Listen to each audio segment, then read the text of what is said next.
உலகையிலும் உள்ள ராவணா பார்வையாளர்கள் அனைவருக்கும் வணக்கம். நான் ராகவேந்திரன் பன்னீர்செல்வம். பேசாததை பேசுவோம் நிகழ்ச்சிக்கு உங்களை அன்புடன் வரவேற்கிறேன். வணக்கம் ஐயா. வணக்கம் வணக்கம் தம்பி, சொல்லுங்க. பொங்கல் முடிந்தது. பொங்கல் முடிந்து அண்ணன் சீமான் நிகழ்வும் முடிந்தது. சட்டப்பேரவையும் கூடியிருக்கிறது. தமிழ்நாடு அரசியல்ல பல இடங்கள்ல வெடியெல்லாம் வெடித்து கொண்டிருக்கிறது. சட்டப்பேரவையில அவசியமா 2 பேர் வெளிநடப்பு பண்ணியிருப்பாங்க. ஆமா, கரெக்டா? அது டெம்ப்ளேட்ல இருக்குல்ல. ஆளுநர் RN ரவி அவர்கள் வெளிநடப்பு செய்திருக்கிறார். வெளிநடப்பு செய்ததோடு அதற்கான காரணத்தை சுமார் ஒரு 15 பாயிண்ட்டுகளை அடுக்கி அதை ஒரு அறிக்கையாகவே சமூக வலைதளத்திலையும் வெளியிட்டிருக்காங்க. அதை நீங்க பார்த்திருப்பீங்க. ஒரு ஆளுநர் இந்த மாதிரியான செயலில் ஈடுபடுவது சரியா? இதற்கு முன்னாடி இந்த மாதிரிலாம் நடந்திருக்கிறது இல்லை. கடந்த முறையே பிரச்சனை என்னன்னா, நீங்கள் எழுதி கொடுத்துட்டு போகிறதெல்லாம் வாசிக்கிறதுக்கு ஒன்றும் இது கிடையாது. இது வழக்கமாக சட்டப்பேரவை தமிழக அரசு ஒரு அறிக்கையை கொடுக்கும். இதுதான் நீங்கள் வாசிச்சுட்டு போகணும். அது ஒரு நல்லுறவில் இருக்கும்போது அவர்களுக்கு பிடித்த, அது அதிமுகவோ திமுகவோ அவர்களுக்கு பிடித்த அந்த ஆளுநராக இருக்கும்போது வருவார். அதை வாசிச்சுட்டு மாதம் மும்மாழி பொழிகிறது, நாடு நன்றாக இருக்கிறதுன்னு பாட்டு பாடிட்டு போகிறது இருக்கிறது. அது வழக்கமாக அப்படி பண்ணுவாங்க. அது ஆனால் இப்போ நேர் எதிராக இருக்குது. இந்த எல்லாமே முரணாக இருக்கிறது. அசம்பிளியில் இல்லாத ஒன்றை பேச வேண்டுமான்ற கேள்வி ஆளுநருக்கு வருது. அப்படி எதுவும் பேசக்கூடாதுன்னு என்ன சட்டத்தில் இருக்குதுன்னா அப்படி கிடையாது. இது அரசு கொடுப்பதை மட்டும்தான் பேசணும் அப்படின்றதும் ஒன்றும் கிடையாது. யதார்த்தத்தை ஒரு ஆளுநராக இருக்கக்கூடிய பதிவு செய்யணும், அப்படி செய்யலான்றதும் இருக்குது. அது கடந்த காலத்தில் நிறைய உதாரணம்லாம் நடந்திருக்கு. இந்த மாதிரி போட்டிலாம் வெளியே போனது கடந்த சட்டமன்ற கூட்டத்தொடரில் இது தொடங்கிடுச்சு. ஆளுநருக்கு இவர்கள் தரப்பு சொல்வது என்ன அறிக்கை? வழக்கம் போல சட்டம் ஒழுங்கு அமைதியாக இருக்கிறது, எந்த விதமும் இல்லை, அவன் போதை மருந்து பழக்கங்கள் எதுவுமே இல்லை, சுத்தமாக தடுத்து நிறுத்தப்பட்டது, எல்லாம் இது போல இல்லை இல்லை இல்லைன்னு வரும். இது எப்படி வாசிக்க முடியும் மனசாட்சி உள்ள ஒரு மனிதராக அப்படின்ற கேள்வி இருக்குதா இல்லையா? கிட்டத்தட்ட 20,000 தற்கொலைகள் நிகழ்ந்திருக்கிறது போதை பழக்கத்தால் மட்டுமே அப்படின்ற புள்ளி விவரத்தை சொல்றாரு அவர். இப்ப புள்ளி விவரம் எங்கன்னா தமிழ்நாட்டுக்குள்ள இருந்து தான் எடுத்திருக்கணும் அவர். புரியுதில்ல? இல்லை என்று மறுத்து நீங்க சொல்லி நீங்க பேசியிருக்கலாம். அடுத்தது பெண்களுக்கு அதிகம் பாதுகாப்பு இல்லாத மாநிலமாக இருப்பது தமிழ்நாடு. அது புள்ளி விவரத்துல எடுத்து சொல்றாரு அப்படின்னு நீங்க மறுக்கலாம். சரி, கரெக்ட் இல்ல? மறுக்கலாம். நீங்க அவர் பேசுறதுக்கு முன்னாடி மைக்கை ஆஃப் பண்ணிட்டு இப்படி பண்றது சரியான்ற ஒரு கேள்வி இந்த பக்கம் வருது. இல்ல, அமைச்சர் ரகுபதி அவர்கள் அப்படிலாம் ஒண்ணுமே இல்ல. சபாநாயகர் என்ன சொல்றாரு? சபாநாயகர் பேசும்போது இப்படி மைக் ஆஃப் பண்றது வழக்கம் அப்படின்றாரு. அது உரையாட்சி கொண்டிருக்கும் போது ஏன் சபாநாயகர் பேசணுன்ற கேள்வி அவருடைய வாதப்படியே வைப்பார். என்ன நடந்ததுன்னு நேரடியாக லைவ் நம்ம பார்க்கல. அவர் சொன்னது என்னன்னா, அவையில சபாநாயகர் பேசும்போது இப்படி பண்றது அதிருப்தியை ஏற்படுத்துகிறது அப்படின்னு வெளிப்படுத்தி இருந்தார் ஆளுநர். அவர் பண்றாரு. இவர் என்னன்றாரு, அப்படி பண்றது வழக்கம்தான், சபாநாயகர் பேசும்போது எல்லா மைக்கும் ஆஃப் பண்ணிடுவோம் அப்படின்னு. இவர் பேசும்போது அப்படி செய்வது அது அநாகரிகம். அதுதான் அந்த இடத்துல அது கேள்வி இருக்குது. இப்போ யதார்த்த அரசியலுக்கு வருவோம். நாடு அவர் ஆளுநர் சங்கி அதெல்லாம் இருக்கிறது அப்பாற்ப நம்ம யதார்த்தத்துல பேசுவோம்.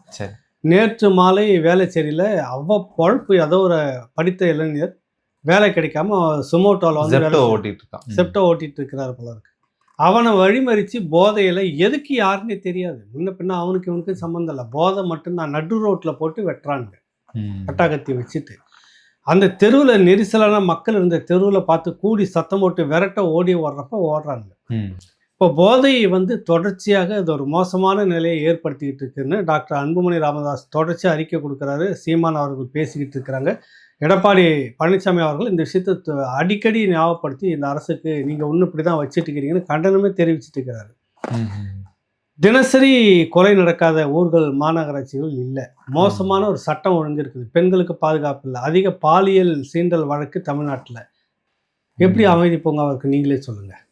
வாஸ்தவம். போக்சோ வழக்குகள் கூட அதிக போக்சோ வழக்கும் தமிழ்நாட்டில் தான் அதிகம் அப்படின்றத ஆளுநர் சொல்றாரு. ஆளுநர் சொல்றதே விட்டுருங்க, மறந்துடும். அது மறந்துடும். ஆளுநர் வேணாம், விட்டுடுங்க. இது எல்லாம் இருக்குதா இல்லையா நீங்களே சொல்லுங்க. இல்ல, இதை பேசுவதற்கு தான் அரசியல்வாதிகள் இருக்காங்க. அவர்கள் மக்கள் தேர்ந்தெடுக்க. அப்படி இல்லை, எதிர்கட்சி இருக்கு. நீங்க பேசல, நான் பேசுறேன். இதுல என்ன இருக்குது? பேசக்கூடாதுன்னு என்ன இருக்குதா? இத்தனை ஆண்டு காலமாக ஆளுநர்கள் அதான் இத்தனை ஆண்டு காலமா ஆளுநர்கள் அரசு என்ன சொல்றதை கேட்டுட்டு போறதா இருந்திருப்பாங்க. அப்படி இல்லை, சட்டத்துல எனக்கு அப்படி இல்லை, இப்படி சொல்லலான்னு அவர் சொல்றாரு. இல்லை, நீங்க பேசிட்டு போங்க. ஆளுநர் தேர்தலை ஒட்டி அரசியல் பேசுகிறார். ஆளுநர் அரசியல் பேசலாமான்னா ஒரு சபாநாயகர் சொல்றாரு. சபாநாயகர் மனசாட்சி தொட்டு பேசிட்டோம். அவர் அரசியல் பேசுகிறாரா இல்லையா? சபாநாயகர்கள் திமுகவிலே மிக பெரும் ஆட்கள்லாம் சபாநாயகராக வந்திருக்காங்க. அவர் ஒரு தேர்ந்தெடுக்கப்பட்ட எம்எல்ஏ, மக்கள் பிரதிநிதி, எப்படி பார்த்தாலும் ஒரு திமுகவுடைய எம்எல்ஏவா தான் அப்படி இருக்கு. இல்லை, இதுக்கு முன்னாடி திமுக ஆட்சியின் போது இருந்த பல சபாநாயகர்கள் எதிர்க்கட்சியினுடைய கருத்தை மதித்து அவங்களையும் உள்வாங்கிக்கிட்டு சபை நடத்துகிற போக்கெல்லாம் நடந்திருக்கு நிறைய. பழனிவேல் இப்போ இருக்கிறார்ல மந்திரி, அவருடைய அப்பா பழனிவேல் PTR. பிடிஆர், அவர்லாம் வந்து பார்த்தீங்கன்னா சபாநாயகர்ன்றது இரு தரப்புக்கு நீ பொதுவாக நீ உள்ள சபாநாயகர்னு உட்காந்துட்டு நீ இரு தரப்புக்கும் பொதுவான மனிதர் தான். நான் கட்சிக்காரெல்லாம் நீங்கள் அங்கே பேசக்கூடாது.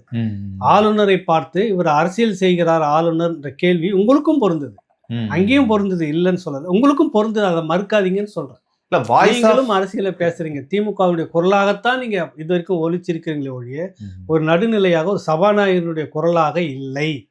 புரியுதுல உங்களுக்கு? திமுகவில் ஒரு சட்டமன்ற உறுப்பினர் எப்படிலாம் செய்வாரோ அப்படிதான் நீங்க செய்றீங்க, சபாநாயகராக இல்லைன்ற குற்றச்சாட்டும் இருக்குது, அதையும் ஏற்கணும் இல்ல. அதே சமயத்துல ஆளுநர் அவர்கள் வாய்ஸ் ஆஃப் ஆப்போசிஷனா இருக்கணுமா? அப்படிதான் இத்தனை நாளாக இருந்திருக்கு. இல்ல, இந்தியா முழுக்க அப்படிதான் இருக்குது. எங்கெல்லாம் வந்துட்டு காங்கிரஸ் அதிகாரத்தில் இருக்கோ அங்கே இருக்கக்கூடிய ஆளுநர்கள் இப்படி தான் எதிர்குரலாக வைக்கிறாங்க. அதே இடத்துல வந்து பாஜக ஆட்சியில் வந்துட்டு கூட பார்த்தீங்கன்னா இப்படி தான் இருக்காங்க, எதிர்கட்சியாக இவங்க இருந்தாங்கன்னா இவங்க அப்படி பண்ணுவாங்க. காங்கிரஸ் அதிகாரத்தில் இருக்கும்போது எங்கெல்லாம் பாரதிய ஜனதா கட்சி மாநிலங்களுக்குள்ள அங்கெல்லாம் எதிரான ஒரு நபரை ஆளுநராக போட்டு நடத்திட்டு இருக்கிறது வாடிக்கை, இல்லைன்னு மறுக்கலை. இங்கே தமிழ்நாட்டில் அதெல்லாம் நடந்திருக்குது. எங்களுக்கு வேண்டிய ஒரு ஆளுநர் வேணுன்ற மாதிரியே இங்கே நடந்துக்கிட்ட போக்கெல்லாம் இருந்திருக்குது. உனக்கு தான் ஆட்டுக்கு தாடி நாட்டுக்கு ஆளுநர் எதுக்குன்னு தானே முடிவில் இருக்கு, அப்படியே நிற்கணும் இல்லை. அப்புறம் எதுக்கு நீங்கள் பர்னாலா வந்தோடனே வரவேற்று கொண்டாடுறீங்க, அவரே தான் வேணும்னு எதுக்கு கேட்டீங்க அதிகாரத்தில் இருக்கும்போது? டெல்லியில் உங்களுக்கு வேண்டப்பட்ட அதிகாரத்தை அதெல்லாம் இருந்தது, அதை வச்சு நீங்கள் என்ன கேட்டீங்க தமிழ்நாட்டுக்கு? அதே ஆளுநரை இங்கே வேணும்னு தானே கேட்குறீங்க. நாட்டில் எனக்கு தாடியே வேணாம்னா அப்படியே வேணாம்னு நிற்கணும் தம்பி. இல்லை, அந்த மாதிரியான ஆளுநர்கள் வரும்போது தான் நம்ம எழுதி கொடுக்கறத அவர் படிப்பாரு. இப்போ வந்து திரு RN ரவி அவர்கள் எழுதி கொடுத்ததை படிக்காம அவர் ஒன்று புதிதாக எழுதி எடுத்துட்டு வர்றாரு, மரபுக்கு மீறி இருக்கிறது. அது எனக்கு அது மாதிரி சரத்து இருக்குதுன்றாரு அவரு, நீங்க இல்லைன்னு நீங்க சொல்றீங்க. உங்க 2 பேர் விஷயத்துல ஏதோ ஒரு உண்மை வெளியில மக்கள்கிட்ட வந்து சேருதுன்னு நான் சொல்ல வரேன். அவர் அரசியல் நடத்துகிறார் ஆளுநர்ன்றதை நான் மறுக்கல, செய்வாங்க தான் பாரதிய ஜனதா கட்சி. நீங்களும் எப்படி நடந்துக்கிட்டீங்கிற கேள்வி இருக்குதா, அதையும் பேசணும் இல்லையான்னு நான் கேட்க வரேன். இல்லை, எனக்கு இது ரொம்ப புதிதா இருக்கு. 2011 அம்மையார் ஜெயலலிதா ஆட்சிக்கு வரும்பொழுது மத்தியில காங்கிரஸ் இருந்தது. இன்னும் சொல்ல போனால் காங்கிரஸ் நேரடியான அவர்கள் அரவணைப்பில் இருக்கக்கூடிய ஆளுநர் தான் தமிழ்நாட்டில் இருந்திருப்பாங்க. அன்றைக்கு அம்மையார் ஜெயலலிதா ஆட்சியில என்ன எழுதி கொடுத்தாங்களோ அதை தான் அந்த ஆளுநர் படிச்சாங்க. பிரச்சனை வந்தது, வரலாறுலாம் தெரியுமா உங்களுக்கு? ஆளுநர் மாளிகைக்கு தண்ணி கரண்ட்லாம் கட் பண்ணப்பட்டது. நடு ரோட்ல 1.5 மணி மணிக்கணக்காக காத்துட்டு வேர்வை விறுவிறுத்து போய் சுற்றி கௌரவ பண்ணிட்டு தாக்குதல் நடத்துறதுக்கு திட்டமிட்டு இருந்தாங்க. போலீஸ் மீட்க முடியல. அதிமுக சுற்றி வளைச்சிக்கிட்டு திண்டிவனத்தில் நடந்தது. சென்னாரெட்டி எப்படிலாம் அங்கே வந்து அவதிப்பட்டுட்டு போனார்ன்ற வரலாறுங்க இருக்குது. நடக்காமலாம் ஒன்றும் இல்லை, நீங்களும் செய்திருக்காங்க, அவங்களும் செய்திருக்காங்க.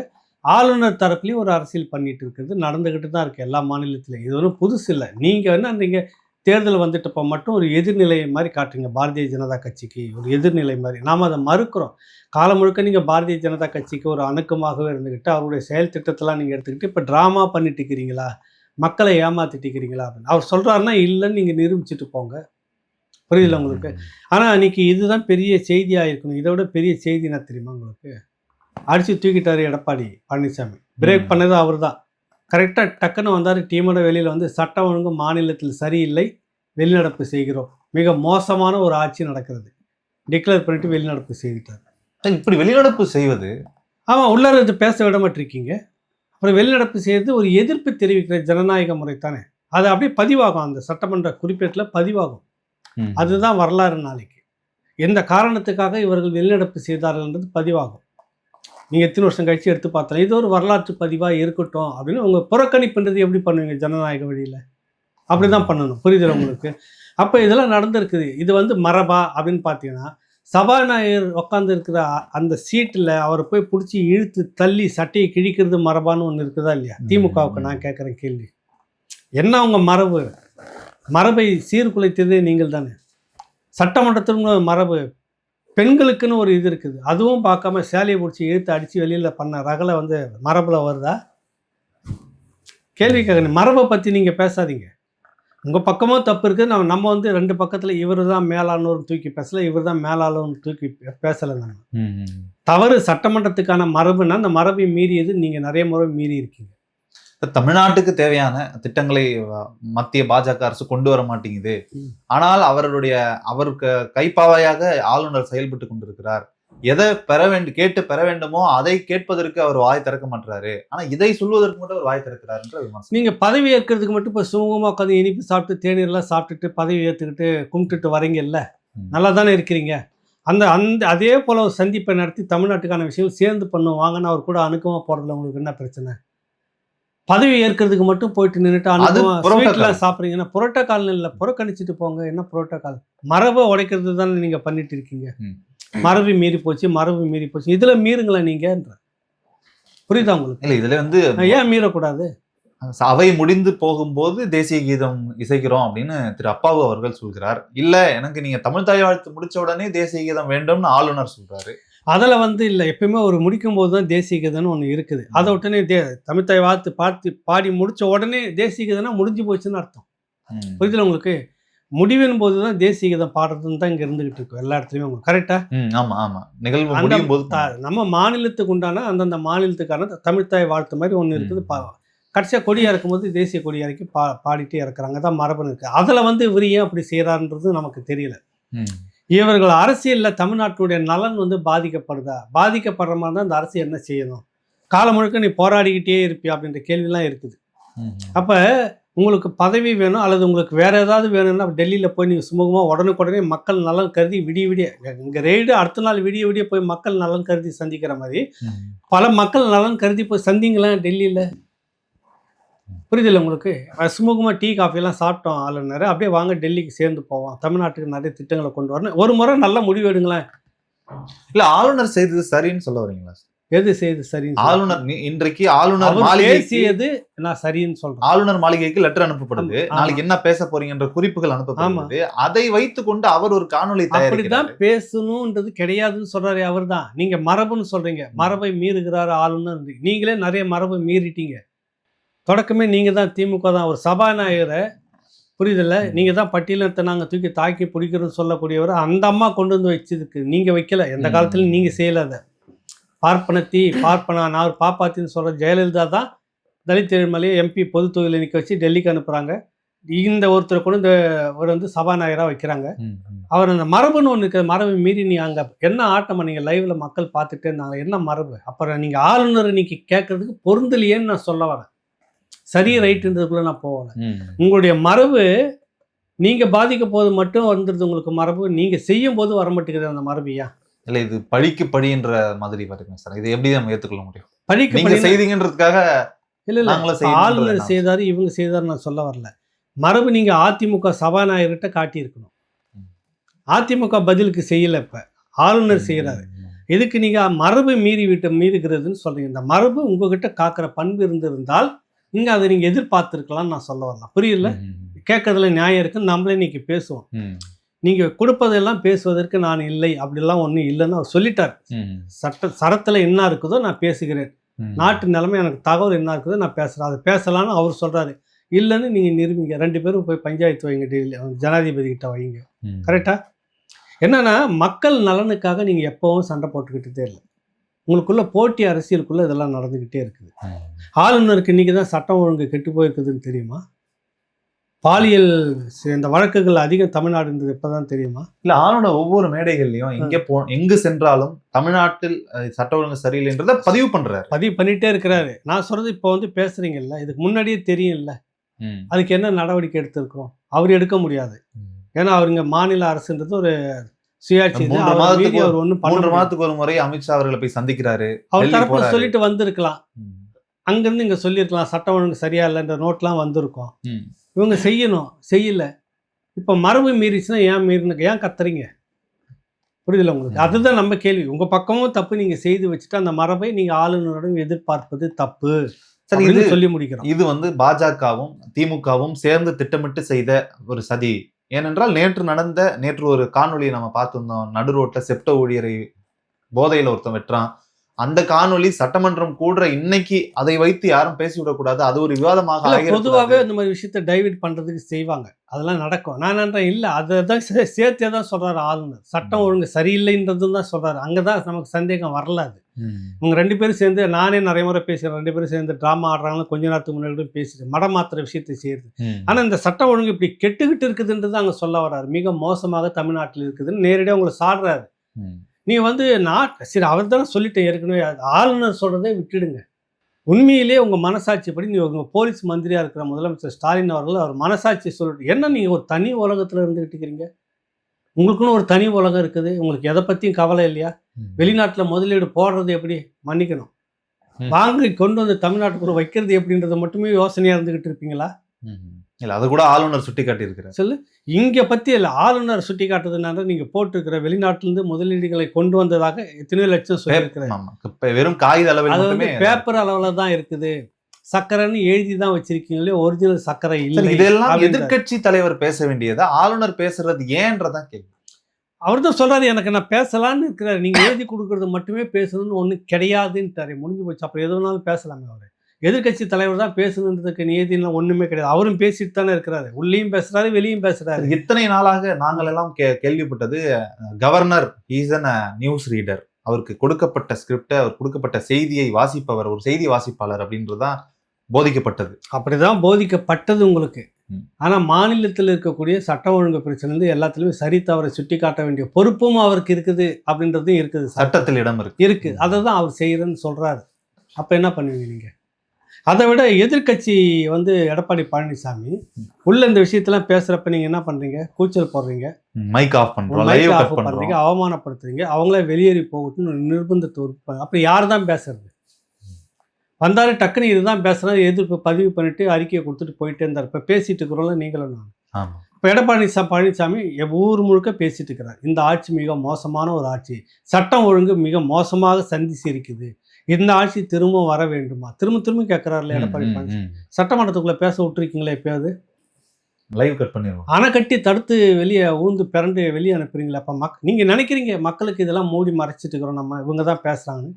மக்கள் பேசுவதை, மக்கள் கதறுவைத்தான் இவங்க வெளிப்படுத்திக்கிட்டு இருக்காங்க. இவர்கள் எதிர்கட்சியா இருக்கும் போதும் இதே தான் சார் நடந்தது. ஸ்டாலின் அவர்கள் சட்டையெல்லாம் கிழித்து கொண்டு வெளியே பேச விடல, அதுதான் கட்டாக தூக்கி போட்டாங்க. அதை வந்து நியாயப்படுத்தல. அன்னைக்கு என்ன நடந்தது, இன்னைக்கு அவங்க செய்துட்டு இருக்கிறாங்க. இதுல யாராவது ஒருத்தர் திருந்தணும், புரியுதுல? 2 பேருமே வந்து ஆட்சியில் நீங்க செய்றீங்க, என் ஆட்சியில் நான் செய்யுதுன்றப்ப யார் தான் மக்கள் பார்த்துட்டு இருப்பாங்க? அங்கதான் மாற்று அரசியல்னு ஒன்று எதிர்பார்க்கணும். ரஜினிகாந்த் சொன்ன மாதிரி சிஸ்டம் சரியில்லை, அதுதான் மாற்றி நடந்துங்குதா என்ன ஒன்று. அப்போ வந்து அவரே சட்டை கழிச்சுக்கிட்ட மாதிரி இப்போ வந்து எடப்பாடி செய்யலை, நாகரிகம் கருதி விட்டுருப்பாருன்னு நினைக்கிறேன். புரியுதுல உங்களுக்கு? நீங்கள் போயிட்டு வெளியே சபாநாயகரை வந்து தூக்கி இழுத்து போட்டு அலமல் பண்ணி என்னென்னவோ செய்துட்டு அப்புறம் அதே போல் ஒரு ட்ராமா நீங்கள் வந்து சட்டையை கழிச்சிட்டு உள்ளே வர மாதிரிலாம் பண்ணீங்கன்னா அது என்ன அர்த்தம்? அது இது வேறு அது வேறு 2 நடக்குது. ஆனால் இவ்வளவும் நீங்கள் செய்தீங்க, இவர் செய்யலை. இப்போ எதிர்ப்பு மட்டும் தெரிவிக்கிறாரு, அதுக்கு அனுமதி கொடுக்காம தூக்கி வெளியே நடப்பு, எல்லாம் வேற ஏதோ ஒன்று பண்ணுறது, அவமானப்படுத்துறது, கோஷம் வர்றது, கத்துறது, இதெல்லாம் பண்ணிட்டு இருக்கும்போது இது அப்புறம் அந்த மரபுன்னு ஒன்று பேசிக்கிட்டு இருந்தீங்கல்ல, அது இருக்குதா உள்ளார? அந்த கேள்வி வந்துருதா இல்லையா? எதனால அப்படி சொல்றீங்க? இல்லை, நீங்க எல்லாமே இவ்வளோ செய்கிறீங்க, மரபுன்னு ஒன்று இருக்குது. எதிர்கட்சி அவங்க பேசுவதற்கான வாய்ப்பை, என்ன நடப்பது என்பதை, அவங்க நடக்கிற தொகுதியில் என்ன நடக்குதுன்னு அவர் வந்து பேசணும். ஜனநாயக நாட்டில் அதுக்கான ரைட்ஸ் அங்கே தான் இருக்குது, பேச அனுமதிக்கணும்லாம் இருக்குது. நீங்க இது வரைக்கும் கொடுக்கலையே. இப்ப எதிர்கட்சி தலைவருக்கே அந்த வாய்ப்பு கொடுக்கலைன்னா ஊடகத்துக்கு அந்த வாய்ப்பு எப்படி கிடைக்கும்? பொதுமக்களுக்கு அதான் வழக்கு போட்டுக்கிட்டே இருக்குமே, பொதுமக்களுக்கும் வழக்கு போட்டுட்டு இருக்கிறோம். வேற என்ன உங்களுக்கு, வேற என்ன வேணும்? ஒரு சின்ன ஒரு புத்தகம் வந்து உங்களுடைய சட்டம் ஒழுங்கை பாதிக்குதுன்னு சொல்லிட்டு நீங்க வந்து முடக்கிறீங்கன்னா எப்படிப்பட்ட மனிதர்களாக இருக்குங்க? போதை பொருள் கண்ணுக்கு தெரிஞ்சு தண்ணி மாதிரி ஆறா பாயிற ஆளுடைய அதனுடைய நீரோட்டம் எங்கே போகுதுன்னா ரோட்டில் நின்றுட்டு வெட்டுற அளவுக்கு வந்துருக்குது. நம்பி நம்மளால் நான் வெளியே போக முடியல, பெண்களுக்கு அச்சம் இருக்குதுன்னு எல்லாருமே சொல்கிறாங்க. இவ்வளவும் வச்சுக்கிட்டு நீங்கள் வந்துட்டு நாங்கள் எல்லாத்தையும் நிறைவேற்றுவோம்னு சொல்கிறதுல எங்கே இருக்குது உங்களுக்கு? சொல்லு, புரியுதில்ல? அதனால் இது வந்து சட்டசபையில் இப்படி கூடும்போது இப்படி நடப்பது வாடிக்கை அப்படின்னு நம்ம நடந்துட்டு அடுத்ததுக்கு போவாங்க. சரிங்க. முன்னாள் அமைச்சர் செங்கோட்டையன் அவர்கள் அதிமுகவிலிருந்து நீக்கப்பட்டு தாவேக்கால இணைந்து செயல்பட்டு கொண்டிருக்கிறார். ஒரு செய்தித்தாளில் ஒரு செய்தி வந்திருந்தது, அதிருப்தியில் செங்கோட்டையன் இருக்கிறார், அதனால வெளியில வெடிச்சு செதற அளவுக்கான மன விரக்தியில் இருக்கிறாரு, உள்ள இருக்கக்கூடிய நடவடிக்கைகள்லாம் அவரை யாரும் மதிக்கிறது இல்லை என்பது போன்ற ஒரு செய்தி வெளியாகி இருந்தது. பிறகு அவரே விளக்கம்லாம் கொடுத்துருக்கிறாரு. இடைப்பட்ட நேரத்தில் இல்லை அவர் இப்போ விளக்கம் கொடுத்தது ஒன்று அப்படி ஒன்றுலாம் நடக்கலை, அப்படிலாம் ஒன்று நாளேடுகள் வேணும்னு இப்படி வந்து திருச்சி இப்படி பொய்யை பரப்பி இருக்குது அப்படின்லாம் சொல்ல வராது. ஆனால் அது சுட்டி காட்டப்பட்ட சம்பவம் நடந்ததா இல்லையா? நீங்கள் பனையூரில் போயிட்டு அப்பாயின்மெண்ட்டு காத்துன்னு இருந்தீங்களா இல்லையா? அங்கே அனுமதி கிடைக்கல, அனுமதி இல்லாமல் நீங்கள் வரக்கூடாதுன்னு சொன்னாங்களா இல்லையா? பிறகு உங்கள் கட்சி நிர்வாகி சில பேரை கூப்பிட்டுக்கிட்டு பட்டினம்பாக்கம் வீட்டுக்கு வந்து காத்திருந்தீங்களா இல்லையா? நீங்கள் ஒரு மூத்தவர் ஏன் அப்படிலாம் வந்து இருக்கிறீங்க, பர்மிஷன் வாங்கிட்டு தான் வரணும்னு சொல்கிறாங்களா இல்லையா? சரி, உங்களுடைய மாவட்ட செயலர், உங்கள் பகுதியில் இருக்கக்கூடிய தாவேகா மாவட்ட நிர்வாகி நீங்கள் சகஜமாக கூப்பிட்டு பேசி நிர்வாகம் பண்ண முடியுதா இல்லையா? அதை மட்டும் பதில் சொல்லுங்கள். மறுக்கிறாரு, கரெக்டு. நீங்கள் வந்து ஒரு கட்டமைப்பு, ஒரு ஒருங்கிணைந்த கட்டமைப்பில் உங்களை ஒரு பெரிய பதவியில் போட்டிருக்காங்க, கரெக்ட். அந்த அடிப்படையில் அந்த மாவட்ட உங்களுடைய கோபிச்செட்டிப்பாளையத்துக்கு உட்பட்ட அந்த கட்சி நிர்வாகி உங்களால் சுதந்திரமாக கூப்பிட்டு பேச முடியுமா இல்லையா? மூன்றாவது கேள்வி, நீங்கள் அழைச்சிட்டு போன அத்தனை பேருக்கும் இப்போ என்ன பதவி கொடுத்துருக்காங்கன்னு சொல்ல முடியுமா முடியாதா? இதை மட்டும் நீங்கள் பதில் சொல்லுங்கள். வேறு எதுவுமே நான் விளக்கம் கேட்கவே இல்லை. உங்கள் கூட உங்களை நம்பி வந்தாங்கல்ல, நீங்கள் மட்டும் ஒரு போஸ்டிங்கில் உட்காந்துட்டீங்க. நான் சொல்லுங்க. ரைட். மூணாவது கட்டமாக சில அதிருப்தி அந்த கட்சிக்குள்ள இவர மாதிரி இருக்கக்கூடிய கேடர்ஸ் சில பேரை பேசி சம்மதம் வாங்கி அழைச்சிக்கிட்டு போனதாகவும் அதுக்கு அப்பாயின்மெண்ட் இல்லாமல் திருப்பி அனுப்புனதாகவும் வந்திருக்க தகவல் இல்லை அப்படின்னு நீங்கள் மறுத்துருங்களேன். ஒரே வாரத்தில் மறுத்துருக்கீங்க. இப்போ நான் சொன்னதுக்கெல்லாம் நீங்கள் பதில் சொல்லுங்கள். இதையெல்லாம் வைத்துக்கொண்டு அவர் அதாவது கட்டாயம் நீங்கள் உங்கள் மாவட்ட நிர்வாகி, தாவேக்காவுடைய மாவட்ட நிர்வாகி உங்களால் கூப்பிட்டு ஹேண்டில் பண்ண முடியாது புசி ஆனந்தனுடைய அனுமதி இல்லாமல். அப்புறம் நீங்கள் என்ன பெரிய பொறுப்பில் இருக்கிறீங்க சார்? இன்றைக்கு கூட செய்தி வந்தது, தேர்தல் அறிக்கையை தயாரிப்பதற்கு குழு உருவாக்கப்பட்டுள்ளது. அதன் வேலைகள் எல்லாமே கூட நடந்துகிட்டு இருக்கு. அதில் யார் இருக்காங்க? பொதுச் செயலாளர் இருப்பாரு. செங்கோட்டையுடைய பொறுப்பு என்ன? ஒரு மூத்த அரசியல் தலைவர் அப்படின்னு பார்க்குறாங்க. எம்ஜிஆர் கூட தொடங்கி ஜெயலலிதா கூட 2-3 முறை இருந்துட்டு வந்தவர். அவரை முதன்மை நீங்கள் பயன்படுத்திருக்கீங்களா இல்லையா? இல்லை. அனுபவத்துக்காக வேண்டியதுன்னு நான் சொல்கிறேன். அவர் கட்சிக்காரனே தேர்தல் அறிக்கை தயாரிக்கும் குழு கட்சிக்காரரே வேணாம். தேர்தல் அறிக்கை தயாரிக்கிற முகத்தை பார்த்தீங்களா? அந்த வருண் அவரு ஐஆர்எஸ் அருணா என்ன, அவருக்கெல்லாம் என்ன, ஒரு ஐஆர்எஸ் முடிச்சுட்டு வந்துட்டீங்க, பொருளாதாரம் உங்களுக்கு தெரிஞ்சிடும். நீ எப்படின்னா மக்கள்கிட்ட கருத்து கேட்டு தேர்தல் அறிக்கை தயாரிக்கிறது. மக்கள்கிட்ட என்ன இருக்குதுன்னு தெரியாதே நீங்க கட்சி நடத்துறீங்களா? இல்ல வழக்கமா திமுக அப்படிதான் கட்சிகள் சொல்றது. அது இல்ல திமுக, அது தம்பி, இது வந்து ஏமாத்துற வேலை. நீங்க என்ன ஜனநாயகத்தை மதிக்கிற மாதிரியே நாங்கள் மக்கள்கிட்ட கருத்து கேட்டால் நீங்க பதவியில் இருக்க வேணாம்னு 90 பேர் சொல்றான். வந்துடுறீங்களா வெளியில? என்ன மக்கள்கிட்ட கருத்து கேட்டு மக்களின் இன்னைக்கு இருக்க தேவை என்னன்றதை கேட்கணும். அப்படிலாம் இல்லை. மக்கள்கிட்ட கருத்து கேட்குறேன். என் கருத்து ஒரே கருத்து, மோசம் இருக்குதுல, நீ ஆட்சியிலே வேணாம், வரக்கூடாது, எடுத்துக்கிறியா? தேர்தல் அறிக்கையில் கொண்டுட்டு வரீங்களா? நான் மக்கள்கிட்ட கருத்து கேட்டு மக்கள் சொல்கிறத அப்படியே நாங்கள் கொண்டு வந்து கொடுத்துட்டு 5 வருஷம் நீ தான் ஆட்சி செய்கிற, என்ன நிறைவேற்றிருக்கிறோம் நிறைவேற்றல அப்படின்னு உங்கள் மனசாட்சிக்கு தெரியும். அப்புறம் நான் இன்னும் போய் கருத்து கேட்க போகிறேன்னாக்கா, என்ன நீ பெருசாக வந்து 10 மாடி கட்டி வச்சுட்ட மாதிரியும் இது போதாது உங்களுக்கு, இன்னும் வேணும் 15 மாடி கேட்குறாங்கன்னு போக போகிறீங்க. நீங்கள் சொல்கிறது திமுகவுக்கு வேணா பொருந்தலாம். இன்றைக்கு புதிதாக உதயமாகி இருக்கக்கூடிய தாவேக்காவுக்கு பொருந்தாது இல்லை. அவங்க இப்போ தானே களத்தில். தாவேக்காவும் இந்த சமூகத்தில் ஒரு மக்களாக இருந்து தானே கட்சிக்குள்ளே வராங்க. அந்த நிர்வாகி நிற்க ராகவன்னா யார்? நீங்கள் இங்கே தானே இருக்கீங்க, கள்ளக்குறிச்சியில் தானே இருக்கீங்க, உளுந்தூர்பேட்டையில் தானே இருக்கீங்க, என்ன பிரச்சனை தெரியாது, சென்னையில் தானே இருக்கீங்க, வெளியே அப்படி நேராக அன்னைக்கு தான் வந்து கீழே இறங்கிட்டீங்களா மேலே இருந்து? இல்லை, சில கோரிக்கைகள் இருக்கலாம் சார். விவசாயிகள் சங்கம் ஒரு கோரிக்கை கொடுக்கும், ஆசிரியர்கள் சங்கம் ஒரு கோரிக்கை. அதெல்லாம் உங்களுக்கே தெரியணும். இதெல்லாம் ஒரு சம்பிரதாயம் மக்கள்கிட்ட வந்து. இதெல்லாம் வந்து இந்த திமுக பண்ணுற வேலை. இதெல்லாம் அப்படியே மக்கள்கிட்ட நாங்கள் போய் மக்கள்கிட்ட கோரிக்கை கேட்டு எல்லாத்தையும் மக்கள் எல்லாரும் சொல்கிறோம். அந்த டாஸ்மார்க்கு போன ஓட்டு 2021 தாயே எங்கே இருக்கிற நீங்கள், தாலியெல்லாம் இருக்கிறாங்கன்னு அழுதியாம்மா கனிமொழி, எங்கே இருக்கிறீங்க கேட்குறாங்க. அதையும் நீங்கள் எடுத்துக்கிறியா தேர்தல் வரைவு அறிக்கையில்? அதிகமான கோரிக்கை டாஸ்மார்க்கை இழுத்து மூடினா சனியாக பாதி பிரச்சனை எங்களுக்கு தெரியும். 99.9 சொல்கிற மாதிரி நான் 100க்கு மேலே இருக்கக்கூடிய பெண்களுடைய குறைபாடே அதுதான். கரெக்டாக நிறைவேற்றுறீங்களா நீங்கள்? சொல்லுங்கள். எத்தனை முறை கோரிக்கை வச்சுட்டு இருக்கிறாங்க அந்த மக்கள்? 2021க்கு முன்னாடி சொன்னாங்க, நீங்களும் வாக்குறுதி கொடுத்தீங்க. என்ன செய்தீங்க? பெட்டியில் மனுவாக வாங்கினாரு, பெட்டியில் மனு வாங்கி போட்டோம். அதுக்கு என்ன, அதில் வந்து எல்லாமே நாங்கள் நிவர்த்தி பண்ணிட்டோம். நீங்கள் அப்புறம் எல்லாமே நிவர்த்தி பண்ணிட்டா அப்புறம் எதுக்கு போய் குறைய கேட்க போகிறீங்க? பண்ணுற நீங்கள் தானே ராகவ். இப்போ ஊராக பெட்டி வச்சு அப்படியே அழுகாச்சி கூட்டம் நடத்தி பெட்டியில் போடுங்க, சவ பெட்டியில், அந்த சாரி இந்த தபால் பெட்டியில் போடுங்க அப்படின்னு சொல்லிட்டு நடத்தி எல்லாம் வாங்கிட்டு வந்து வச்சிங்க. மக்களுக்கெல்லாம் நீங்கள் சவ பெட்டி தயாரிச்சுட்டு 404 வாக்குறுதிகள் நிறைவேற்றப்பட்டிருக்கு. இன்னும் மீதி 101 தான் நிறைவேற்ற முடியாமல் இருக்கு. டைம்ஸ் ஆஃப் இந்தியாவில் நேற்று போட்டிருக்க விவசாய கோரிக்கைகளுக்கு மட்டுமே 10க்கு மேலே நீங்கள் வாக்குறுதி கொடுத்து நிறைவேற்றாமல் இருக்கீங்கன்னு கார் துப்பிட்டான்.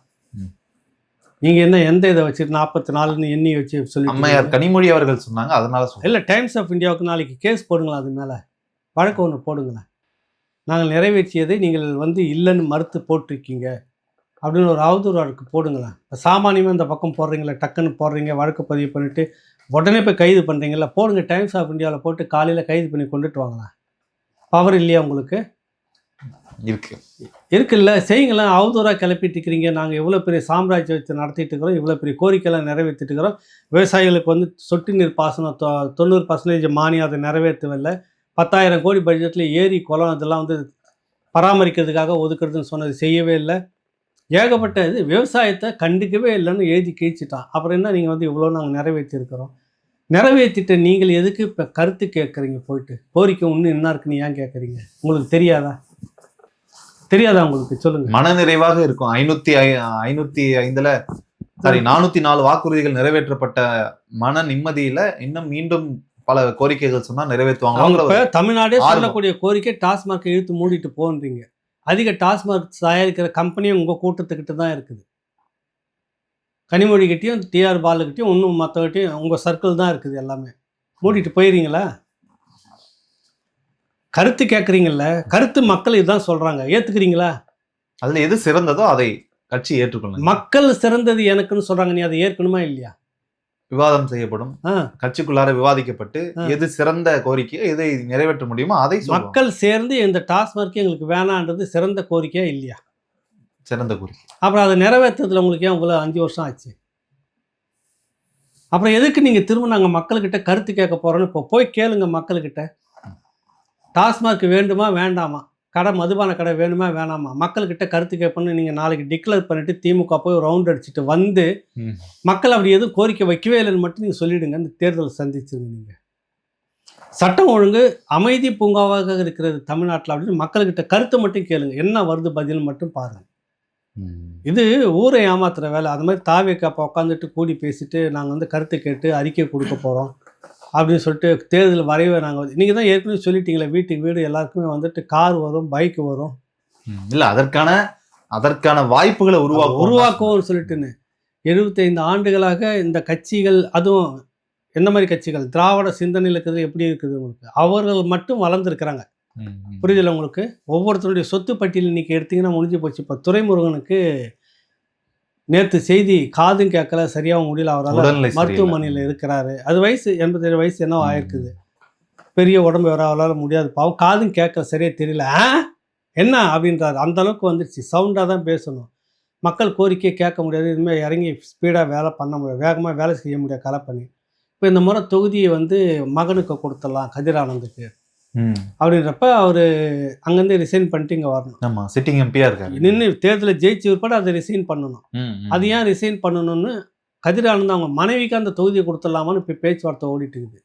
இப்படி ஒரு குறுநில மன்னர்கள் குடும்ப ஆட்சியை நடத்திக்கிட்டு நீங்கள் வந்து மக்களுக்கு வந்து பேச போகிறீங்க. மக்களுக்காக நாங்கள் இருக்கிற 75 வருஷமாக நீங்கள் இப்படி இருந்துவிட்டு இன்னும் மக்களுடைய கோரிக்கை கேட்டு நிற்பேன்னு சொல்லிவிட்டு அதையே தாவக்க செய்யுதுனாக்கா தாவக்க மாற்று அரசியலாக வருது. அதில் இந்த ஊழல் குற்றச்சாட்டுப்பட்ட நபர்கள் தான் திரும்ப வாங்கச்சில கூப்பிட்டு வச்சுக்கிறீங்க. செங்கோட்டையன் வந்து இன்னைக்கு 10 லட்சம் ரூபாய் செலவு பண்ணிட்டு வேலை செய்கிறாருன்னா சேவை செய்ய வராரா, எடுக்கிறதுக்கு வராரா? இன்வெஸ்ட்மெண்ட்டா? உங்கள் கூட இருக்கிற ஆதவ அர்ஜுன் உங்களுக்கு செலவு செய்கிறாருன்னா சமூக சேவைக்கு வராரா, அவருக்கு உண்டான ஆதாயத்தை எடுக்கிறதுக்காக அவங்க உள்ளே கொண்டுட்டு வராரா? இந்த அரசியல்லாம் வருது இல்லை? பழைய கம்யூனிஸ்ட்டுகள் மாதிரி மக்கள்கிட்ட வசூல் பண்ணி மக்கள்கிட்ட நிதியை திரட்டி மக்கள்கிட்ட காசு வாங்கி அவங்களுக்காக அரசியல் பண்ணணும். அதை இன்னைக்கு செய்துட்டு இருக்கிறது நாம் தமிழர் கட்சி. திரள் நிதின்னு நீங்களே சொல்கிறீங்க. கம்யூனிஸ்ட்டுகள் ஓரளவுக்கு பரவாயில்ல, அது ரெண்டும் பேசுறதுக்கு நியாயம் இருக்குது. உங்களுக்குலாம் என்ன நியாயம் இருக்குது? மாற்று கம்யூனிஸ்ட்டுக்கு மறுபடியும் சொல்லுங்க. கம்யூனிஸ்ட்டுக்கு கொஞ்சம் நியாயம் இருக்குதுன்னு சொல்ல வரேன். நான் சொல்கிறது தலைவர்கள்கிட்ட இருக்குதா இல்லையான்னு தெரியாது. கீழ்மட்ட கம்யூனிஸ்ட்டுகள் இன்னும் அந்த கம்யூனிஸ்ட் சித்தாந்தத்தோடு இருக்காங்க. தலைவர்களை கூட சில இதெல்லாம் நேர்மையான கணக்கு வழக்கு. இன்றைக்கி அந்த எளிமை இருக்குது, அதை பாராட்டணும்.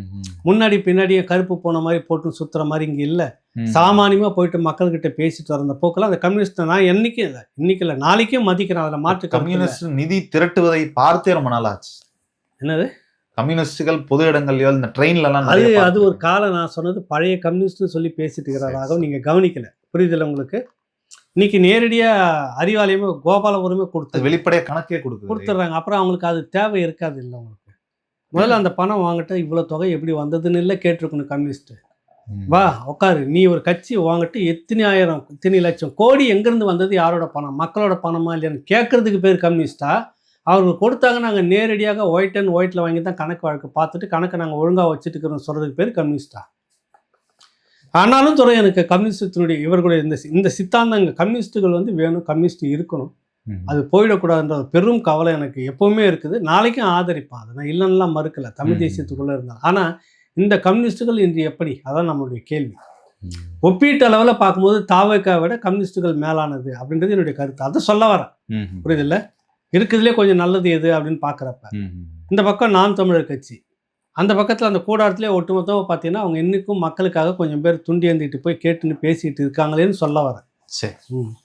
சமீபத்தில் திரு ஆர் ராசா அவர்கள் ஒரு பேட்டியில பேசும்பொழுது அண்ணன் திருமாவளவன் அவர்கள் அவர் ஒரு சாதிய தலைவர் என்ற ரீதியில பதிவு செய்துட்டு போறாரு. அதனுடைய எதிரொலிப்பு பல இடங்கள்ல ஆர்ப்பாட்டங்கள் நடைபெறுகிறது. ஆர் ராசா அண்ணனை பெயரை சொல்லி யார் ஆர்ப்பாட்டம் பண்றாங்க? விசிகாவினர் ஆர்ப்பாட்டம் செய்யறாங்க. இதைத்தான் நம்ம கொஞ்ச நாளுக்கு முன்னாடி சொன்னோம். உங்களுக்கு சாதி முத்திரை குத்துறாங்க, திராவிடம் தான் அப்படின்னு சொன்னோன்னே தனிப்பட்ட ஏகலைவன் மேலே மிக மோசமான விமர்சனத்தெல்லாம் வச்சாங்க அந்த கூட்டம், சிறுத்தை குட்டிங்கெல்லாம் வச்சுது. நான் திமுகவை தான் திட்டுறேன், திமுகவை தான் அந்த ஜனநாயக பண்பு இல்லைன்னு சொல்ல வரேன். திருமாவளவன் அவர்கள் வெற்றி பெற்றால் பாராளுமன்றத்தில் தலித்துகளின் குரல் ஒலிக்குன்னு சுபவீர பாண்டியன் சொன்னப்பவே சட்டையை பிடிச்சி நீங்கள் ஒலிக்கி இருந்தா இன்னைக்கு இந்த நிலைமை வந்திருக்குமா? சட்டையை பிடிச்சி ஒலிக்கி இருக்கணும் இல்லை. நான் அனைத்து மக்களுக்குமாக கட்சியை நடத்திட்டு இருக்கிறேன். பாராளுமன்றத்தில் தலித் பிரச்சனையை மட்டுமே நான் பேசினது, அதுவும் தலித் பிரச்சனை பேசினதே இல்லை, அது வேற விஷயம். தமிழ்நாட்டிலே பேசுறது இல்லை நாங்கள், அது வேற விஷயம். நல்ல ஒரு மானமுள்ள கட்சியாக நீங்கள் இருந்திருந்தீங்கன்னாக்கா இந்த வேங்க வயல் தண்ணி தொட்டியில் மலத்தை கலந்த விஷயத்தில் அரசு தரப்புல தீர்ப்பு சொன்ன வந்தோடனே சிபிஐ விசாரணை வேணும் அப்படி ஒரு சூழ்நிலை உருவாயிடுச்சுன்னு நீங்கள் சொன்னீங்களா, அப்போவே ரிசைன் பண்ணியிருக்கணும். உண்மையிலே நீங்கள் அந்த மக்களுக்காக இருக்கு, அங்கேயே அந்த மக்களுக்கு நீங்கள் விசுவாசமாக இல்லை. எல்லா சமூகத்தையும் நான் உள்ளடக்கிக்கிட்டு கட்சி நடத்துறேன்னு சொல்லிட்டு எல்லாரையும் கூப்பிட்டுக்கிட்டீங்க, அவங்களும் உங்களுக்கு விசுவாசமாக இல்லை. இன்னைக்கு என்ன சொல்ல வராங்க? அந்த கட்சியில் மூத்த உறுப்பினராக இருக்கிறாரு, அவரே சொல்றாரு சாதிய கட்சி தலைவர் தான். கரெக்டா? இல்லை, இன்னொன்னும் சொன்னாரு வேங்கவேல் சம்பவத்துல இப்ப யார் குற்றவாளின்னு உங்களுக்கு தெரியல, உங்களால நேரடியா அவர்களை போய் கேட்க முடியுமா அப்படின்னு கேட்கிறாருன்னா என்ன சொல்ல வர்றாரு ஆர் ராசா என்பது பெரிய கேள்வி. இல்ல, யாரை கேட்கணும்? அது அவர் தானே சொல்லணும். அரசுல இருந்துட்டு அந்த கேள்வி அவர் நம்மளை அவர் எங்களால கேட்பதற்கு தைரியம் இல்ல, நீங்க முடிஞ்சா கேட்டு பாருங்க என்ற துணி தான் பார்க்க. ஏன் தைரியம் இல்லை? எதுக்கு உனக்கு அதிகாரம் கொடுத்துருந்தாங்க?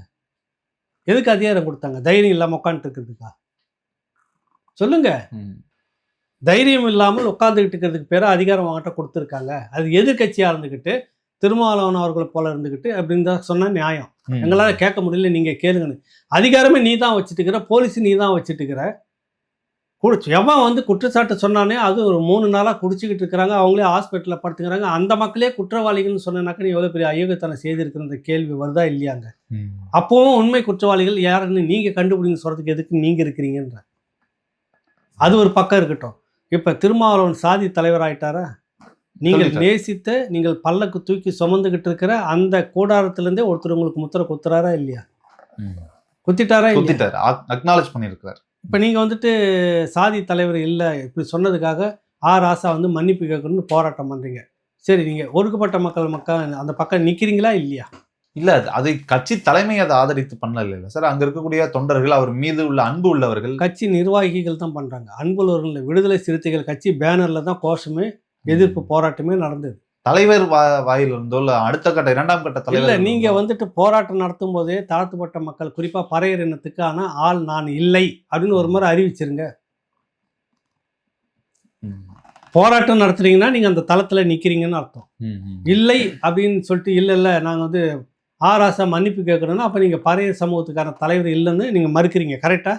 அது வெளிப்படையாக அறிவிச்சிருங்க. நான் அப்படி கிடையாதுன்னு அறிவிச்சிருங்க. இந்த குழப்பத்தை தான் நான் பேசுனேன். நீங்கள் எவ்வளோதான் முன்னேறி வந்து நீங்கள் பேசிக்கிட்டு இருந்தாலும் திருமாவளவன் உங்களை வந்து சாதி தலைவராக தான் பார்க்குது திமுக கூடாருன்னு சொன்ன ஒரு பேட்டிலை தான் உழுந்து புரண்டுனாங்க சீட்டா குட்டிஸ் எல்லாம். நீங்கள் தலையில் வச்சு சப்புன்னு அடிச்சிருக்காங்க, சாணியை தொட்டு அடிச்சிருக்காங்க. திருமாவளவன் நீ சாதி தலைவர் தான் சொல்லியிருக்குது. அதே திமுக நான் ஆர் ராசாவை தலித்துலாம் நான் பார்க்கல, திமுக கூடாரத்தினுடைய ஒரு கிளை, அதுவே ஒன்று சாணி எடுத்து அடிச்சிருக்கு. இப்போ நீங்கள் என்ன பண்ண போகிறீங்க சொல்லுங்கள்? அதாவது இந்த பழமொழி சொன்னாக்கா ஒட்டுமொத்தமே எல்லாமே கோவப்பட்டுருவாங்க. பட்டாதான் தெரியும் அப்படின்னு சொல்லுவாங்க இந்த சமூகத்தை. நீ பட்டுன்னு தெரியலனாக்கா நீ என்ன ஆள் அப்படின்ற கேள்வி உங்களுக்கு வருது. நீங்களாம் என்னத்துக்கு இருக்கிறீங்க அப்படின்ற கேள்வி இருக்குது. ஒரு பக்கம் நான் வந்து அந்த சமூகத்துக்கான இல்லை ஒட்டுமொத்த இதுக்காக நாங்கள் எங்கள் கட்சின்னா தலித்துகள் கட்சின்னு மட்டுமாவே தான் சொல்லுவோம். இதே தான் நாங்களும் கேட்டுன்னு உங்களுக்காக எழுதணும். அது என்ன ஏன் கருணாநிதி மட்டும் இருந்துட்டாருன்னா அவர் தமிழ் இனத்தின் தலைவர், வைகோ வந்துட்டா புரட்சி புயல், இந்த இனத்துக்காக தமிழ் இனத்துக்காக வந்துட்டாரு. அவர் நாயக்கருக்காக வரலையா? அவர் விஜயகாந்த் கட்சி ஆரம்பிச்சிட்டாருன்னா அவர் தமிழ் இனத்துக்காக வர்றாரு, நாயக்கருக்காக வரமாட்டாரா? அதை நான் ராமதாஸ் ஆரம்பிச்சிட்டா மட்டும் வன்னியருக்கான தலைவர், திருமாவளவனை ஆதரிச்சிட்டாருன்னா பறையருக்கான தலைவர் அப்படின்னு நான் கேட்டதுக்கு என் மேலே சீட்டா குட்டி சிரிந்துச்சுங்க. அறிவாலயத்தை எப்படி நீங்கள் சொல்லலாம் அப்படின்னு. இன்னைக்கு அந்த அறிவாலயமும் ஒன்று எட்டி உதைக்குது, பீச்சாங்காயில் தள்ளுது. இதோட உங்களுக்கு வேற என்ன அசிங்கம் வேணும்? கூட்டணி கட்சிக்கு எந்த ஒரு பங்கமும் விளையக்கூடாதுன்றதுக்காக அது அப்படி பண்றது ஒரு நியாயமான விஷயம் தான். என்ன பண்றது நியாயமான விஷயம்? நம்ம கூட்டணி கட்சி அடி வாங்குது, அதை நம்ம தடுத்து நிறுத்துவோம். அப்ப அந்த கூட்டணி கட்சி இன்னைக்கு ஒன்று சாணி எடுத்து அடிக்குது, வாங்கிக்கிறியா? அது எங்களுக்குள்ள இருக்க பிரச்சனை, அதை நாங்க பேசி. அப்ப ரோட்ல வந்து கோஷம் போடாத, ரோட்ல வந்து கோஷம் போட்டீங்கன்னா எல்லாம் பேசுவாங்க அதை பத்தி. அது உங்களுக்குள்ளார வீட்டுக்குள்ள அடி வாங்கிக்கிட்டு வீட்டுக்குள்ளாரே நீங்க தொடச்சிக்கிட்டு உட்காந்தீங்கன்னா பரவாயில்ல. ரோட்டில் வந்துட்டு நீ திருமாவளவன் அவர்களை சாதி தலைவராக சொன்ன ஆராசாவே மன்னிப்பு கேளுன்னு சொன்னீங்கன்னா அதில் பேசுறதுக்கு உனக்கு எனக்கு ரைட்ஸ் இருக்குது. கரெக்டா? அதான் சொல்றோம் நம்ம. இதைத்தான் நானும் சொல்லிட்டு இருந்தேன். அந்த சனாதனம் மாறாது, திராவிட சனாதனம், அதை புரிஞ்சுக்குங்க, அது புத்தி இப்படி தான் இருக்குதுன்னு சொன்னப்ப என்ன வந்து சீண்டுனீங்க. தமிழ் சமூகத்தில் யார் கட்சி ஆரம்பித்தானோ அவனை சாதி தலைவர் ஆக்கிக்கிட்டு இருக்கு திராவிடன்னு சொன்னப்போ இல்லை, இன்னைக்கு ஆக்கிக்கிச்சுல ஒன்று யாரை வச்சு சொல்ல வைக்குதுன்னா ஆராசா வச்சு சொல்ல வைக்குது. ஒரு தலித் லீடரையே சொல்ல வச்சு உன்னை சாதி தலைவர்னு முத்திரை குத்துது. கரெக்டா? இதை தான் நம்மளும் சொன்னோம். திமுக தானே பண்ணிட்டு இருக்கோம். இந்த பேர் தான் திராவிட சனாதனம். இந்த திராவிட சனாதனம் ஆரிய சனாதனத்தை விட மோசமானது, புரிஞ்சிக்குங்க அப்படின்னு நான் சொன்னேன். புரிஞ்சுக்கல. இன்னைக்கு நீங்கள் சாணி அடி வாங்குறீங்க, வாங்கிக்கிங்க, சந்தோஷம். அறிவாலயத்திலேருந்து ஒன்று டன் கணக்கில் எடுத்து வீசுவாங்க, வாங்கிக்குங்க. அதே அண்ணன் ஆராசா அவர்கள் ஒரு முக்கியமான விஷயத்த சொல்லியிருந்தீங்க. நீங்க அடிக்கடி விமர்சனம் செய்றீங்க, பலமுறை சொல்லியிருக்கிறீங்க, ஒரு தலித் வேட்பாளரை பொது தொகுதியில நிறுத்த முடியுமா, திமுக அதுவரை செய்திருக்கிறதா என்று கேட்டீங்க. ஆனா அண்ணன் ஆராசா அவர்கள் அதுக்கு விளக்கம் சொல்லியிருந்தாரு. அவருக்கு வட சென்னை தான் திரு கருணாநிதி அவர்கள் கொடுக்க இருந்ததாகவும், அவர் இல்ல நான் நீலகிரியில எங்க தாத்தா அங்க இருந்தாலும் ரொம்ப கஷ்டப்பட்டாங்க, என் குடும்பமே அங்க கஷ்டப்பட்டிருக்கு, அவங்களுக்காக நான் ஏதாவது செய்யணுன்றதுக்காக தான் நான் நீலகிரிக்கு போனேன் அப்படிங்கிறத பதிவு பண்றாரு. அப்ப வந்து கருணாநிதி முன்னாள் முதலமைச்சர் கருணாநிதி அவர்களுக்கு ராசா அவர்களை பொது தொகுதியில் நிறுத்த வேண்டும் என்ற எண்ணம் தோன்றி இருக்குது இல்லையா, அதை பாராட்டணும். சரி, எப்ப நிறுத்து வைங்களேன் சொல்லிட்டீங்கல்ல. இப்ப வட சென்னையில் கேளுங்களேன், மத்திய சென்னை கேளுங்களேன், தயநிதி மாறன் நிற்கிறார்ல, அந்த தொகுதி எனக்கு வேணும்னு கேளு. நீங்க சீனியர் தானே. பெரம்பலூர் வேண்டாம் கேளுங்களேன். பெரம்பலூர் வேணாம், இப்போ நீலகிரி தனி தொகுதி வேணாம், இப்போ நான் வேணாம் பொது தொகுதிக்கு வந்துடும்னு. இதுலேயே 2 நாக்கு இருந்தது அவருக்கு. முன்னாடி ஒரு பேட்டி கொடுத்துருந்தாரு. அந்த பேட்டியில் வந்துட்டு என்னை வந்து கலைஞர் தான் வந்துட்டு நீலகிரிக்கு போக சொன்னார். என்னன்னா உங்கள் ஆள் அங்கே அதிகமாக இருக்கிறாங்க ஐயா, அவங்க நிறைய செய்ய வேண்டியதெல்லாம் இருக்குது, அதனால நீ அங்கே போயிட்டு இதை பாரு. உங்கள் ஆளுன்னா மலையக தமிழர்கள், தலித் மக்கள் நிறைய நீலகிரி தொகுதி முழுக்க தேயிலை தோட்ட தொழிலாளர்கள், இவங்க முன்னோர்கள், இவரும் அதனுடைய வம்சாவளி தான் இவரும், புரியுதில்ல, ராசா. அதனால நீ அங்கே இருக்கணும், நீ அங்கே இருந்து அவங்களுக்கு செய்யறதுக்கு சரியா இருக்கணும், அதாவது நீ அந்த தொகுதிக்கு தான் லாய்க்குன்னு பத்தி விட்டு அனுப்புறாரு. அப்படி பேட்டி கொடுத்துருந்தாரு முதல். இந்த முறை நான் நிற்கிறேன், அவர் தான் நிற்க வேணாம், நான் வந்து என் மக்களுக்காக போறேன்னு அப்படி பிளேட்டு திருப்புறாரு. 2ல எதுவும் 2 ஆடியோவும் இருக்குது. சமீபத்துல சொன்னதுதான் உண்மைன்னு ஏத்துக்கொள்ள முடியும். எப்படி உண்மைன்னு ஏத்துக்க முடியும்? இன்னைக்கு ரீசெண்டா என்ன சொல்றதோ அதான் ஏத்துக்க முடியும். பொய் 2 பொய்யே சொல்லக்கூடாது. அவர் நீதிமன்ற வழக்குகள் என்ன பண்ணுவாங்க, இந்த விசாரணையை அடுத்த மாசம் 2-3 மாசம் சாட்சிகளை வாங்கிட்டு திரும்ப தள்ளி போடுறாங்க தெரியுமா? இன்னைக்கு ஒண்ணு சொல்லி இருப்போம். ஆமா, இடையில நிறைய கேசஸ் ஒரு 3 இல்ல திரும்ப 4 கழிச்சு அது திரும்ப மறு விசாரணை வரும்போது இன்னைக்கு சொன்னதா நாளைக்கு சொல்லி இருக்கிறான்னு பார்த்துவான், அதுல மாட்டிப்பீங்க நீங்க. ஏன்னா உண்மை வந்து உண்மை என்னைக்கும் உண்மையா இருக்கும். இதுல வந்து எது இப்ப நீங்க என்னன்றீங்க, தலைவர் தான் என்ன அங்க போக சொன்னாரு. இப்ப 2வது சொன்னதுல தலைவர் என்ன வட சென்னையில் தான் நிற்க சொன்னார், நான் தான் நீலகிரிக்கு போனேன். அப்படி இல்லை, முதல்ல என்ன சொன்னாரு, தலைவர் தான் என்ன அங்க அனுப்புனாருன்னு சொல்லி முடிச்சிட்டீங்க. உங்க ஆள் அங்க இருக்கிறாங்க, நீங்க போங்க அப்படின்னு சொல்லிட்டு சொன்னாரு, அதனால நான் போனேன் அப்படின்னு. இப்போ வந்து நான் தான் வந்து எனக்கு பொது தொகுதி கொடுக்கறது வேணான்ட்டு அங்க போனேன். இப்ப கேட்டு வாங்கிட, நீ தயாநிதி மாறனுடைய தொகுதி எனக்கு வேணும்னு கேட்டு வாங்க. அதை தான் அவர் பதிவு செய்கிறார்னு நினைக்கிறேன். எனக்கு தலைவர் இருக்கும்போதே எனக்கு பொது தொகுதியை கொடுத்துருக்கிறாரு, அதனால தலைவர் மகன் நீங்களும் எனக்கு பொது தொகுதி கொடுங்க அப்படின்றத பதிவு பண்றாருன்னு நினைக்கிறேன். சரி, இந்த இதுல நம்ம சொல்லி முடிச்சிருவோம். சனாதனத்தை ஒழிக்கிற இந்த திமுக ராசாவை சென்னையில தயாநிதி மாறன் தொகுதியில் பொது தொகுதியில் நிற்க வச்சு ஜெயிச்சு அனுப்பிட்டோம். 2029 முடியுதா இல்லையான்னு நம்ம பார்ப்போம். எப்படி செய்திருவாங்கன்னு நினைக்கிறேன். புரியுதுல்ல? அதுக்கு இன்னும் 5-6 2-3 முறை கருணாநிதியும் சொல்லிட்டாரு, நீ பொது தொகுதியில் தான் ராசா நிற்கணும் அப்படிலாம் இல்லை, இல்லை நான் தான் அங்கே போகிறேன்னு சொல்லிட்டு ஒரு சொல்லிட்டாரு. இப்போ இவர்கிட்ட பேசுங்க, கலைஞர்கிட்ட, அதாவது சாரி ஐயா ஸ்டாலின் கிட்ட, இந்த மாதிரி அப்பா சொன்னார், உங்களுக்கு தெரியும் எனக்கு பொது தொகுதியை கொடுத்து நான் நின்னுறேன் அப்படின்னு சொல்லிட்டு திராவிட சனாதனத்தை ஒழிச்சிருங்க, நல்லா இருக்கும். சரி. இறுதியாக எம்பி, அதிமுக எம்பி திரு இன்பதுரை, வழக்கறிஞர் இன்பதுரை அவர்கள் ஒரு பதிவு போட்டிருந்தாரு. அதுல திமுகவுக்குள்ளாக அம்மையார் கனிமொழி அவர்களை நேரடியாக எதிர்க்காம மறைமுகமாக அவரை ஆஃப் செய்ய வேண்டியதற்கான பெண்ட் ஸ்ட்ராட்டஜி அப்படின்ற ஒரு வார்த்தையை போட்டு பல பேரை இறக்கி நாடார் சமூகத்தை எதிர்க்கிற வேலைகளில் ஈடுபட வச்சிருக்கிறாங்க அப்படின்ற ஒரு பதிவு போட்டிருந்தார். அதாவது இப்போ பென்னுன்னு சொல்லிட்டு நீங்கள் பண்ணதை நானும் பார்த்தேன். அதை பெண்ட் ஸ்ட்ராட்டஜி நான் பேனா விட்டுட்டு வந்துட்டேன். உங்ககிட்ட இருக்க பென்னு எங்க இருக்குல்ல, அந்த நிறுவனம் வந்து என்னன்னா இப்போ கனிமொழியை தனிமைப்படுத்தணும். அது யாருக்குன்னா மாப்பிள்ளைக்கு சொந்தம் அப்படின்னு சொல்றாங்க. கனிமொழியினுடைய ஆதிக்கத்தை குறைக்கணும், கனிமொழியினுடைய பலம் நான் நாடார் அப்படின்னு சொல்லிட்டு தெரியறது தான். புரியுதுல்ல? அது 1000 இருக்குதோ, அவங்க அம்மா வந்து அந்த சமூகம் சொல்றாங்க, பெரியாரின் பேத்திலாம் இல்லை, ஓட்டு எலெக்ஷன் நெருங்க நான் நாடார் சமூகம்னு போயிடுவாங்க. அப்புறமா வந்து நான் பெரியாரின் பேத்தின்னுவாங்க எலெக்ஷன் முடிஞ்ச உடனே. அது எப்பயும் வாடிக்கை தான், தேர்தல் நெருங்குறப்ப சாதி எடுத்து பக்கத்தில் வச்சுக்கோங்க மடியில், பனைமரம் பேக்ரவுண்டு எடுத்துருவாங்க. அப்புறம் முடிச்சோன்னா பெரியாரின் பேத்தி, பெரியார் படத்தை வச்சுப்பாங்க. அது தொழில் தான் அவங்களுக்கு, அது வேற விஷயம். இப்போ அந்த செல்வாக்கு, நாடார் செல்வாக்கை வந்து குறைக்கணும். அப்போ திமுகவில் இருக்கக்கூடிய தலைவர்களையே காமராஜரையும் அந்த சமூகத்தில் அதிகம், அந்த சமூகம்னு சொல்றது முதல்ல தப்பு, அதை நான் வன்மையாக கண்டிக்கிறேன். அனைத்து தமிழ் சமூகத்துக்கும் பொதுவான மகத்தான ஒரு தலைவனா பெருந்தலைவர் காமராஜர். அவர் அந்த சமூகத்தில் பிறந்து விட்டார், அதனால அவரை கொச்சைப்படுத்துவதன் மூலமாக அந்த சமூகத்தை சேர்ந்தவர்கள் எல்லாம் திமுகவுக்கு எதிராக வேலை செய்வாங்க. கரெக்டா? அப்ப திமுகவுக்கு எதிராக வேலை செய்யறாங்கன்னாக்கா திமுக சின்னத்தில் இருக்கக்கூடிய கனிமொழிக்கும் பாதிப்பு, அந்த திட்டத்தோட தான் அவங்க காய் நகர்த்துறாங்க. அதை தான் இன்பதுரை அவர்கள் பதிவு செய்கிறார். இது 2029க்கு பயன்பெறும். இன்றைக்கு 2026ல திமுக ஜெயிக்கணும்னா சவுத் பெல்ட்டும் ஜெயிக்கணும். அப்ப நீங்க கனிமொழி அவர்களை தனிமைப்படுத்தினீங்கன்னா அது திமுக சார்பாக, கனிமொழி சார்பாக கூடிய சட்டமன்ற உறுப்பினர் எத்தனை பேர் உள்ள இருக்காங்க? எல்லாரையும் கவுத்து விட்ட மாதிரி ஆச்சா? 2 அமைச்சர்களே இருக்காங்க. நாங்க வேற ஒரு ஆளை போடுவோம் இல்லை உங்களுக்கு. திமுகவுக்கு நாடார் சமூகத்தினுடைய ஓட்டு எதிர்ப்பு அதிகம் வர வர ஒரு பக்கம் எதிர்வினை வருதுன்னு தெரிஞ்சிட்டோன்னா ஆளை மாற்றுவோம் இல்லை. இது கொல்லிக்கட்டை எடுத்து தன் கண்ணிலே குத்திக்கிற மாதிரி தான். கெட்டாலும் பரவாயில்ல, எனக்கு 2 கண்ணு போனாலும் பரவாயில்ல, எதிரிக்கு 1 கண்ணு போகணும்னு சொல்ற மாதிரி யார் வராங்களோ இல்லையோ கனிமொழியினுடைய செல்வாக்கை பெருக்கி குறைச்சிரும் இந்த தேர்தலில். இதோட முடிச்சு ஓரம் கட்டிடுவோம். அது இதெல்லாம் வச்சுக்கிட்டு தான் சப்போர்ட் பண்ணிட்டு இருக்குன்னு. இல்லைனாக்கா நாடார் சமூகத்தை கொச்சமாக அந்த மகத்தான அந்த தலைவரை வந்து கொச்சப்படுத்தக்கூடிய ஒருத்தனுக்கு துப்பாக்கி போலீஸ் பாதுகாப்பு இன்ன வரைக்கும் அவன் மேலே நடவடிக்கை எடுக்கவே இல்லை. ஊர் முழுக்க கம்ப்ளைண்ட் கொடுத்துருக்காங்க. அப்படின்னா நீ எவ்வளவு மோசமான ஒரு அந்த சாதி வெறியில திமுக இருந்திருக்கும். நீ என்ன சாதி ஒழிப்பு போராளின்னு சொல்லிட்டு இருக்கிறீங்க. உங்க கருணாநிதியை திட்டினா மட்டும் அடுத்த நாள் காலையில போய் கைது பண்ணி தூக்கிட்டு வரீங்கல்ல.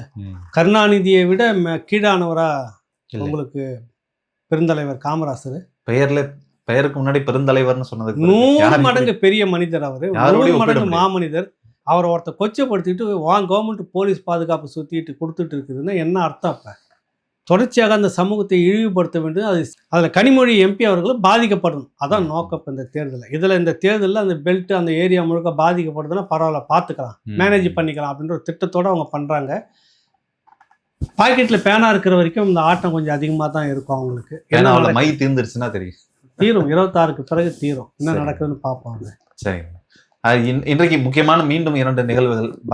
அகில இந்திய அளவுல பாஜகவினுடைய தலைவர் ஜே.பி. நட்டா அவர்கள் இவ்வளவு நாள் இருந்தாரு, இன்றைக்கு தலைவர் மாற்றப்பட்டிருக்கிறாங்க.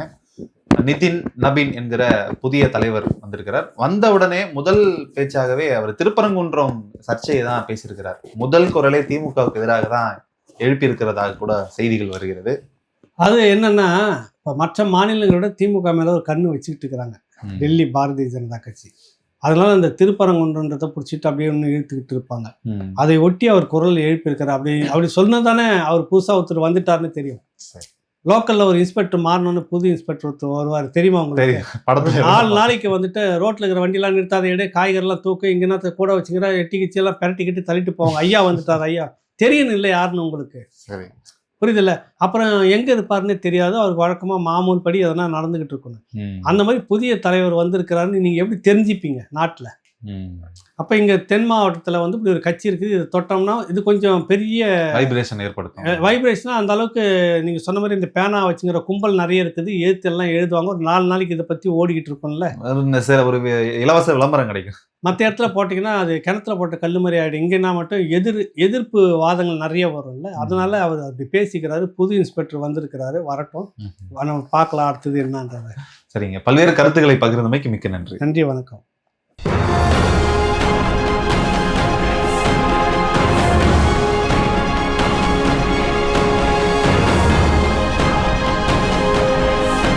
தோழர் கி. வெங்கட்ராமன் அப்படின்றது தான் தமிழக அரசியல் களத்தில், இன்னும் சொல்லப்போனால் இடதுசாரி அரசியல் தலைமைகள் மத்தியில் முக்கிய ஒரு ஆளுமையாக இன்றும் பார்க்கப்படுகிறவர், பேசப்படுகிறவர். எங்கேருந்து நீங்கள் வரீங்க? தொடக்கம் எங்கே உங்களுக்கு? ஊர் எனக்கு தஞ்சாவூர். எனக்கு ஒரு 5.5 வயதாக இருக்கும்போது எங்கள் அப்பா இறந்துட்டார். மூத்தவங்க 2 பேர் அண்ணனுங்க, எனக்கு கீழே ஒரு தம்பி ஒரு தங்கை. அதுக்கு பிறகு எங்கள் அம்மா தான் எல்லாமே ஸ்ட்ரகிள் பண்ணி ஒரு பெரிய போராடி தான் சொல்லணும். எங்கள் அம்மா வந்து அப்பா இல்லாத பசங்க அப்படிங்கிறதுனால கடுமையான ஒழுங்கு கட்டுப்பாடுகள் உண்டு. இதுவரையிலும் என்னெல்லாம் அடிச்செல்லாம் அவங்க ஒன்றும் பண்ணது கிடையாது.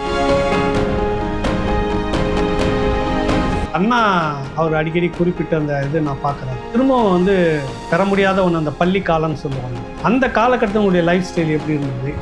பள்ளி பருவத்திலேருந்தே எனக்கு வந்து அறிவியலில் ஆர்வம், சிரமமான அறிவியல்னு சொல்லக்கூடியது எல்லாமே வயதுக்கு மீறி நான் அதை படிப்பேன் வச்சுக்கேன். அது எனக்கு ஒரு ஆர்வம் உண்டு. இது செய்துலாம் பார்ப்பேன். நீங்கள் அந்த வீட்டிலேயே டிரான்சிஸ்டர் செய்கிறது, பேட்டரி செய்கிறது, இது மாதிரிலாம் பண்ணிட்டு ஏதோடு கொடுத்துட்டு இருப்பேன். ஹாபி என்னன்னா இன்னொன்று நீங்கள் கிரிக்கெட் விளையாடிக்கிட்டே இருப்பேன். கிரிக்கெட்டில் அந்த மாவட்ட அளவில் டீம்லலாம் நான் விளையாடிட்டு பள்ளி பருவ காலத்திலிருந்து நான் தொடர்ந்து தஞ்சாவூரினுடைய அந்த மைய லைப்ரரி, மாவட்ட மைய நூலகத்துக்கு முதல் 10 கையெழுத்துக்குள்ள என்னுடைய கையெழுத்து இருக்கும். நான் வந்து தமிழ் வழியில தான் தொடர்ந்து படித்தவன். ஆனாலும் ஒரு ஆர்வத்தில் நான் ஆங்கில புத்தகங்கள் படிப்பேன். அப்பவே? ஆமாம், வயசுல படிக்க ஆரம்பிச்சேன். ஆமாம், நான் 9வது படிக்கும்போது நான் ஆங்கிலத்தில் கவிதை எழுதியிருக்கிறேன். சங்கராச்சாரி வந்தாருன்னா எங்கள் வீட்டிலாம் தங்குவார். ஜெயந்திரனுடைய கூட்டெல்லாம் பார்த்துட்டு தான் பிறகு சொல்லுவோம். அவனை வந்து ஒரே வார்த்தை, அவன் நம்ம இல்லடா அப்படிதான் சொல்லியிருக்கான். ஏன்னா நான் வந்து 6வது படிக்கும் போது எனக்கு மிருதங்கம் அரங்கேற்றாங்க. நான் வந்து 11வது படிக்கிற வரையிலும் மிருதங்கம் கச்சேரிக்கெல்லாம் போயிட்டு இருந்தேன். நான் பாலமுரளி கிருஷ்ணாவுக்கு அக்கப்படி பண்ணியிருக்கிறேன். நான் வந்து இப்போ இன்னை வரையிலும் வந்தேன்னா பொய்யே பேச மாட்டேன். உண்மை பேசாமல் கூட இருப்பேன், ஆனால் பொய் பேச மாட்டேன்.